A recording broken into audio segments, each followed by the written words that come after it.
Scene की शुरुआत होती है जब तेजस्विनी अपने बेटे वेदांत के साथ स्कूल जाती है। स्कूल में एडमिशन की प्रक्रिया चल रही होती है। उसी दौरान प्रिंसिपल स्टाफ से कहती हैं कि स्कूल को एक म्यूजिक टीचर की जरूरत है। यह सुनकर तेजस्विनी सोच में पड़ जाती है। वह जानती है कि उसे संगीत से बेहद लगाव है और अगर यह नौकरी उसे मिल जाए तो वो अपने बेटे के लिए एक बेहतर भविष्य बना सकती है। वो खुद को रोक नहीं पाती और हिम्मत जुटाकर प्रिंसिपल से कहती है कि वो गाना गाकर दिखा सकती है। प्रिंसिपल थोड़ी देर सोचती हैं और फिर तेजस्विनी को गाने की इजाजत दे देती हैं। तेजस्विनी अपनी मधुर आवाज में एक खूबसूरत गाना गाती है। उसकी आवाज सुनकर वहां मौजूद सभी लोग हैरान रह जाते हैं। स्कूल के बच्चे भी उसकी गायकी को बड़े ध्यान से सुनते हैं। प्रिंसिपल तेजस्विनी की आवाज से बहुत प्रभावित होती हैं।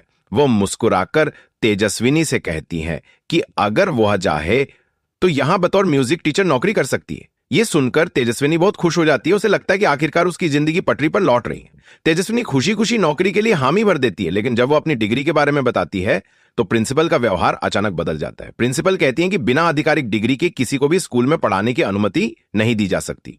तेजस्विनी यह सुनकर निराश हो जाती है। उसे ऐसा लगता है जैसे उसकी सारी उम्मीदें टूट गई हैं। तभी वहां पर नील आता है। डिग्री साता उगनी, डिग्री डिग्री डिग्री डिग्री, जो पहले से ही तेजस्विनी का गाना सुन चुका होता है।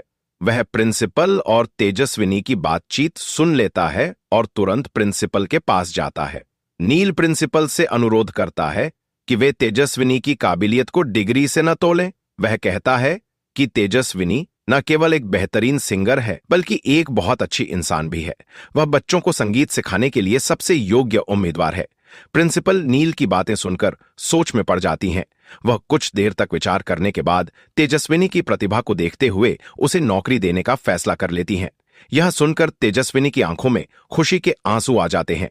तेजस्विनी नील की बार बार की मदद से असमंजस में पड़ जाती है। वह सोचती है कि आखिर नील क्यों उसकी इतनी मदद कर रहा है जबकि वह जूही से शादी करने जा रहा है। उसे यह समझ नहीं आता कि नील अब भी उसकी परवाह क्यों करता है। तेजस्विनी नील का शुक्रिया अदा करती है और उससे कहती है कि उसे खुशी है कि उसने उसकी बात मानकर जूही से शादी के लिए हां कर दी।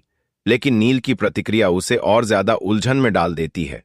नील कहता है कि उसने शादी के लिए हां जरूर कर दी है, लेकिन सिर्फ तेजस्विनी के कहने पर। लेकिन उसके दिल में तेजस्विनी के लिए जो जगह थी वह कभी नहीं बदलेगी। यह सुनकर तेजस्विनी के दिल में कई सवाल उठने लगते हैं। नील की बातें सुनकर तेजस्विनी सोच में पड़ जाती है, लेकिन एक बात साफ थी कि नील की मदद से उसे नौकरी मिल गई थी और वह इससे बहुत खुश थी। तेजस्विनी घर जाकर यह खुशखबरी सभी को सुनाने का फैसला करती है, लेकिन क्या परिवार वाले उसे नौकरी करने देंगे? यह सवाल अभी भी बना हुआ है। आगे क्या होगा जानने के लिए बने रहिए हमारे चैनल पर और इस वीडियो को लाइक, शेयर और सब्सक्राइब करना न भूलें।